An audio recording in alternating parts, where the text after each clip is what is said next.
तो हम समझेंगे इस कविता के पाठ से जो प्रश्न उत्तर है वो है, जैसे कविता से देखेंगे तो इसमें है पहला प्रश्न। देखिए, कवि ने अपने आने को उल्लास और जाने को आंसू बनकर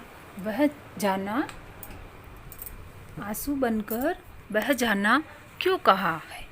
तो इसका उत्तर हम देखेंगे। कवि अपने आने को उल्लास इसलिए कहता है क्योंकि किसी भी नए स्थान पर जब बड़े उल्लास के साथ जाते हैं तो वहाँ जाकर उसे प्रसन्नता होती है, और जब वह उस स्थान को छोड़कर आगे जाता है तो उसे दुख होता है। तो विदाई के इन क्षणों में उसकी आंखों से आंसू बह निकलते हैं, और आना सदा हमेशा ही सुखदायी होता है, और विदाई का जो क्षण होता है वो बहुत ही दुखदायी होता है। तो इस तरह से इसमें उल्लास और आंसू बनकर बह जाना, ये दोनों का आप सभी को समझ में आया होगा। एक बार मैं वापस बताती हूँ कि कवि ने जब वह कहीं जाता है तो वहाँ पर जाने में सबको उल्लास हो जाता है, मतलब खुशी हो जाती है, और जाने पर आंसू बनकर बह जाना क्यों कहा, क्योंकि वो जाते समय विदाई का क्षण होता है, तो उस समय आंसू बहकर निकलते हैं। यानी कि आना सदा सुखदायी होता है और विदाई का क्षण दुखदायी होता है। अब दूसरा प्रश्न हम देखेंगे।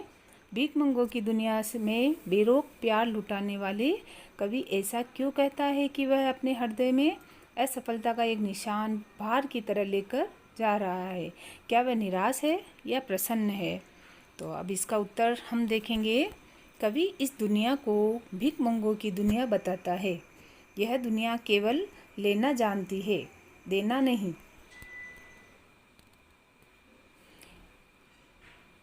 यह दुनिया केवल लेना जानती है, देना नहीं। कवि दुनिया के लोगों को अपना समझकर उन पर प्यार लुटाता है, पर उसे बदले में वैसा प्यार नहीं मिलता है। अतः वह अपने हृदय पर असफलता का भार लेकर जा रहा है। यानी कि यहाँ पर कवि निराश है। यानी भीख मंगों की दुनिया इसीलिए बोला है कि वहाँ पर जो प्यार लुटाने वाले उनकी कमी है, तो इस कारण से ही कवि ऐसा कहता है। तो आप सभी को ये भी समझ में आया होगा। अब इसके बाद हम अगला प्रश्न देखते हैं। कवि ने ऐसी कौन सी बात की है जो आपको सबसे अच्छी लगी। तो कविता में हमें कवि का जीवन के प्रति जो दृष्टिकोण था वो बहुत अच्छा लगा। ऐसा दृष्टिकोण रखने वाला व्यक्ति ही सुखी रह सकता है। सुख दुख को समान भाव से ग्रहण करने की बात भी हमें अच्छी लगी। यानी कि कवि ने जो सुख और दुख इन दोनों को समान भाव से बताया है, उन्हें ग्रहण करने की बात बताई है, तो ये हमें बहुत ही अच्छी लगी। और वस्तुओं के प्रति विशेष आसक्ति नहीं रखनी चाहिए, यानी कि हमें कोई भी मोह माया नहीं रखनी चाहिए किसी।